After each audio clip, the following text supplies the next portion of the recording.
Hi, good morning, everyone. This is Dianne Devitt speaking. I'm a professor at NYU, and I'm also a personality in the meetings and events industry. This is what I call a stick-up. And today with me is a friend and a colleague and pretty much an icon in New York. Right, Bob? All right. Bob Hoffman, he's the vice president of Broadway Inbound, which is part of the Schubert Organization. So, Bob, really, thank you so much for being here. You're welcome. Today. It's a thrill. I'm glad you really invited me. happy to see you. It's the only way I could get to see I know. you. It has been a while. We're all so busy, right? But True. You know, part of these discussions is sharing information and learning about what people do who are so influential in the city. And you play such a major role in changing people's lives in the theater, and which you know is near and dear to my heart. I just love the theater. I could cry just saying the word. So before we get started on that, let's learn a little bit about you. So you're not a native New Yorker, but you're almost a native New Yorker. I've lived in New York since 1985. So I figure that's pretty close to being a New Yorker. But I was born in Baltimore, and I lived in Bucks County, Pennsylvania for a while. Oh, beautiful. Yep. And then my family was transferred. My father was transferred to North Carolina. And so I wound up growing up in Winston-Salem, North Carolina. And then I went to undergraduate school down there at UNC Charlotte, which is where my first theater degree came from.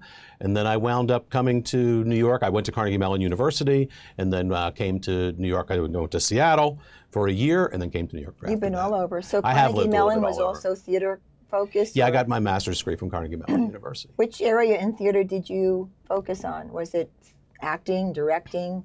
Yes. Yeah. Oh, yes. All Actually, the above. All the above. I did a little bit of everything. I mean, when I first started out in theater, I thought that I was going to be a designer. So I was looking at lighting design and set design and production, and that's where I started. And that sort of led me into doing some acting, which really I acted a pretty decent amount when I was in undergraduate school, and then went into directing because I found myself much more intrigued by directing and by the concepts of theater and sort of the literary aspects of theater. So I wound up in directing, and then I wound up with my master's degree in directing from Carnegie. It's so interesting because when you study theater, you're really studying anthropology, you're studying about people, you're studying history. Absolutely. It's I think a lot of people don't realize how much knowledge is involved with the discipline. And well, for me, it was a lot of social sciences. Period. Sure. I mean, whether or not you looked at history, which I'm still a big history fan, but also sociology and philosophy and psychology, and all of those things really influenced a lot of what I was doing in the theater at the time. What I didn't do that much of when I was in undergraduate school and graduate school was the business side. I did start learning more of the business side of theater in graduate school as a part of my theater management courses. But so it started out more on the artistic side, and then leaning towards the business, and I put hopefully the two of those together. With what I wound up how with did it come though? Like, what was your moment? Who influenced you? Were you watching their first play and you said, "This is for me"? Or when did you get the theater gene? When did you get the twinkle dust? The twinkle dust. I don't know if I ever had the twinkle dust, although maybe it's still there. It was really, it was kind of an evolution for me. I've had so many people who have influenced me over the years, teachers for the most part. Right. The first time I ever stepped foot on a stage was one of the nuns that taught me in elementary school, who asked me, it was 8th grade actually, and who asked me to do a musical because she thought that I would be able to bring other people to it. Just because she brought my friends, I was on a basketball team, and that they would kind of join us, and so I did their musical. And then when I went to high school, I kept doing musicals and getting cast and doing technical theater, and there was a couple of teachers in high school that really influenced me a great deal. Yeah, but they sort of directed me in that way. I mean, they just sort of they saw this talent that I guess I had, and they really encouraged me to keep exploring it. And that's kind of been the case to me. I mean, I've seen so many wonderful things on stage, but it was the people who led me there more importantly probably than anything else. And that's really what has driven it. I remember when I was in college majoring in theater as well, and I have teachers that I designed a show, 30 costumes on a $300 budget, and she never saw one illustration. Right. She just said, do it. Do it. So I think someone having that faith in you when you don't even know yourself what's inside Right. is a big major thing. So that's wonderful. So yeah, and that's really just it's always and really I have seen some tremendous theater, but I would say I was trying to think of that like the teacher that stood out to me the most. I mean, Jack Beasley, who was he was my college advisor for a few years, and he was that way. And he said, you know what? He said, you really belong in theater.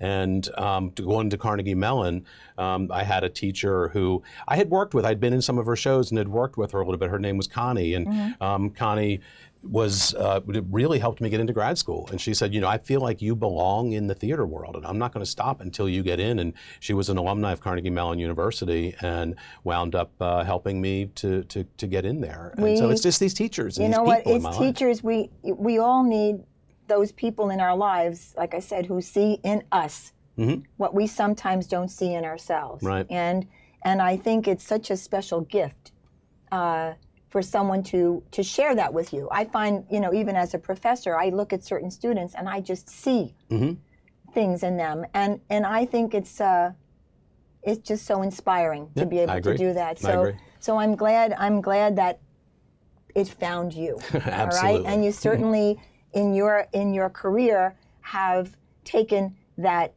foundation and that understanding, and now look at you now with where you are now. So tell us a little bit about, before we get into Broadway Inbound, just tell us a little bit about just the whole theater industry, where you think it's at right now. There's so many aspects of it in Broadway, and what prompted the beginnings of Broadway Inbound. Okay. All right. I think you look at Broadway right now, and Broadway in particular is going through a boom. I mean, our theaters are full. It's very funny. My wife and I can think about walking down the street in New York in the '80s when we were here and looking at the old song, what's playing at the Roxy. I'll tell you what's playing at the Roxy. Right. We were looking at nothing's playing at the Roxy because there were so many things there were so many theaters that were dark at that time. And at this point, we're in a point in the theater community where we have shows waiting in the wings for theaters. Isn't that amazing? It's tremendous. It's just That's so amazing. vital right now, and there's so many different kinds of things. So I see this as a time that I've heard other people say it, but it's a golden age of the theater. I mean, you look at it right I'm now, so excited. but and it's true. I mean, our theaters are filled, and the theaters are right now. Broadway is, I think it's the third or fourth year in a row of with more audience members attending annually than ever before. I always like this, and you will too, because I'm a big sports fan. I'm a big New York sports fan as well. But Broadway right now sells more tickets than the 10 area sports teams, the biggest professional sports teams combined. Is that right? Absolutely. It's tremendous. No, and listen, I'm so excited to hear that. Yeah. But I think that's really having an effect all over, because we're seeing the audience is growing, the type of shows that are out there are diverse, and they're diversifying. They're becoming there's something there for everyone. But also you look at the not-for-profits in New York, and you look at the not-for-profits around the country. And I started my professional theater career at the not-for-profit world. I worked for the Pittsburgh Public Theater prior to coming to New York, was the last one, but I worked in several. Right. And they're booming. I mean, all across the country. And I think it's something about the live performance and the live experience. I was just thinking that. It's absolutely true. It's a very interesting dynamic. What's happening now is we especially, I'm going to say with my generation, that we have been so distracted, if for lack of a better word, with all the technology and people in general. And now it's like the pendulum is going back a little bit to say, wait a minute.